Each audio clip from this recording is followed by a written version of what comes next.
Hi friends, माझं नाव आहे करिश्मा. तर आज तुम्ही बघत असाल की मी इकडे मस्तपैकी रेडी होऊन चाललेली आहे. तर माझी फ्रेंड आहे, तिच्या बेबी शॉवरला चालली आहे मी आता. ओळख तशी आमची एक फार महिन्यापासूनचीच आहे, पण हा प्रवास झाला आमच्या ट्रेनमधून सुरू. ट्रेनमधला तीच ट्रेन, तोच डब्बा आणि एकमेकांना सीट ओळखण्यामध्ये म्हणजे सीट विचारतो ना, त्याच्यामधून आमची ओळख झाली आणि त्याच्यातून आमची आता फ्रेंडशिप झालेली आहे. तर एक नातं, त्याच्यामधून एक नातं निर्माण झालेलं आहे मैत्रीचं. तर त्याच्यासाठी मी चाललेली आहे तिच्या बेबी शॉवरला. सो व्हिडिओ सगळ्यांनी शेवटपर्यंत बघा आणि जास्तीत जास्त सपोर्ट करा. तर इकडे फायनली मी निघालेली आहे. लवकर सुटले कामावरून आज मी जाण्यासाठी बेबी शॉवरसाठी. सो म्हणायचं काय तर ट्रेनचा प्रवास म्हणजे जणू रोजचा दुसरा घरच, हो की नाही. रोज आपण घरातून बाहेर पडतो, त्याच ट्रेनचा प्रवास करतो, त्याच डब्यातून रोज ती ओळखीची लेडीज येतात, त्याच म्हणजे ओळखीच्या लेडीज येतात.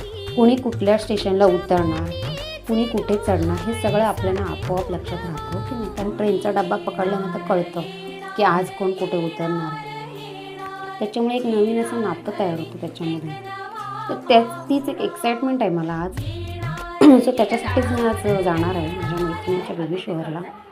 सो फायनली सगळ्या इकडे आलेले आहेत. आता एकत्र आम्ही भेटलो, सगळं मस्तपैकी खातो इकडे छानपैकी. आणि आता इकडे आम्ही सगळेजण तिच्या प्रोग्रामला तिच्या सुरुवात झालेली आहे. खूप धमाल केली आम्ही. बरं वाटलं काहीतरी, बरेच दिवसांनी सगळेजण एकत्र आले. त्याच्यानंतर मग तिचं प्रोग्राम झाल्याच्यानंतर आम्ही थोडेफार फोटो वगैरे काढले आणि मस्त वगैरे जेवून आम्ही निघालो. तर म्हणायचं काय, नातं कोणतं पण असू दे, फक्त ते जपायचे हे पाहिजे आपल्यामध्ये, धमक पाहिजे. की मग ते कोणतं पण असू दे, ट्रेनमधलं असू दे, या घरचं असू दे, या बाहेरचं असू दे. सो एक रिलेशनशिप असतं. कधी आपण एखाद्याची गरज पडली तर ती व्यक्ती आपण कधी पण कायम हेल्पला येऊ शकते. त्याच्यामुळे आपल्याला नातं थोडंफार तरी जपून ठेवायला पाहिजे, हो की नाही. आता ट्रेनमध्ये प्रवास करतो, कधी काय आपल्याला चक्कर आली म्हणा किंवा काय थकल्यासारखं वाटत असेल तर अशा त्या सीट देतात बसायला, चक्कर आलं तर पाणी देतात. तर ते पण आपले घरच आहे. त्याच्यामुळे सगळ्यांनी लक्षात ठेवायला पाहिजे.